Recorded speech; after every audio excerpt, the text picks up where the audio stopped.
everybody, welcome back. We're still talking about Willett's Leading the Unleadable, so let's get right into it. Okay, so chapter 6 continues where chapter 5 left off with a focus on the follow-through. And we're talking about a proper follow-through that will provide consistent results. After you've had that chapter 5 conversation with that problematic person, you as the leader want to facilitate creating a plan for improvement. And you're going to develop this plan with the person with 3 expectations in mind.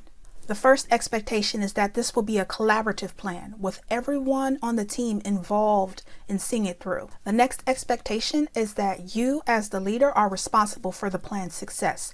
Remember, failure is always the leader's fault. And the third expectation is that you, the person involved and the team involved, can succeed.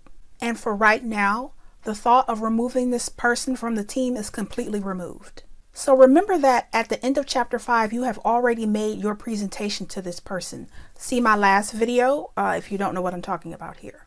You have already talked about what the issue is. But this second meeting is going to be about putting together a plan. And that plan is going to involve a few things. And for this plan to work, you're going to need to know a few things. You're going to need to know what is that person's goal for their work. Everyone has a goal for their work, how they see themselves on the team. And you also want to know what impediments or risks do they feel they have towards the work that they want to do, or how they see themselves on the team and how they see the team succeeding. And again, the answers to all of that is what's going to inform the plan that you're going to put together. And when that plan is put together, it is something that should be shared publicly, meaning amongst the team, right? It is something that people should be aware of so they understand the sudden changes that are happening. And everyone can be involved in the change, and everyone can know how they can assist with the change. And in explaining the change, everyone's going to want to be involved because everyone will understand how those changes are going to positively impact the individual involved, the team, and the organization as a whole. And a part of that plan that you've put together should also talk about how you know that the changes are actually happening. What will be the evidence that these changes have actually been made and that they're having a positive impact on the team. And while we want to see progress, we have to know that habits are hard to break. People are going to make mistakes, but as we fine-tune the ways that we are interacting with one another, there should be some indicators present that things are moving forward and not just staying the same. And in addition to checking for those indicators, just ask people how things are working out. And if they say that there have been positive changes, ask for some examples. And throughout the entire process, through the progress and the setbacks, keep the expectation high. Keep believing that people can succeed.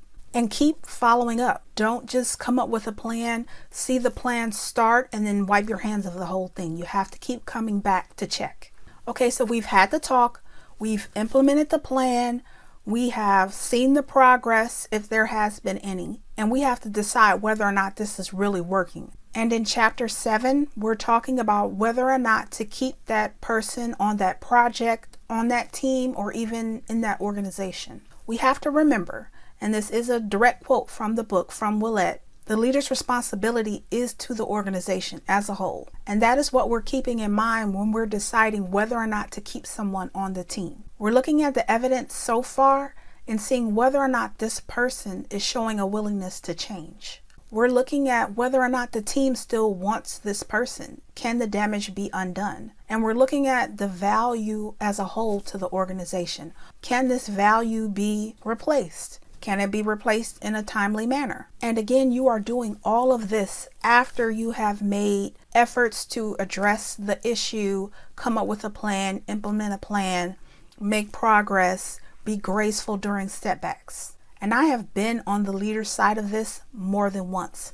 I hate the thought of a person losing their job. I hate it.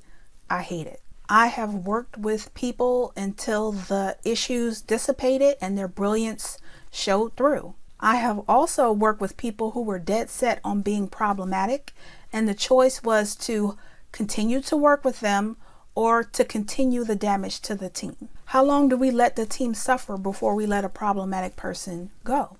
In the book, Willett suggests a couple of avenues, such as moving people to another area of a project, moving people to another project altogether, or moving people to another part of the organization altogether. But like I said before, I have been on the leader side of such a situation. I have been the recipient of a person being moved to my team because they were problematic in other places, and instead of resolving that issue, or maybe it was an issue that couldn't be resolved with them, and then having that transferred to my team. So for me, I feel that either a person wants to work towards a solution or they don't. In the book, Willett provides a chart for weighing all the options, just giving you a visual of all of the issues and all of the value the person might bring to the organization to kind of help guide your decision.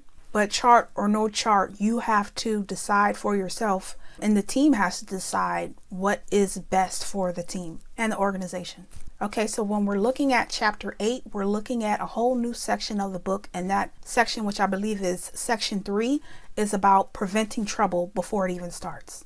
And the first thing you can do to prevent trouble, which is the focus of chapter 8, is to create a goal or a mission people can rally around.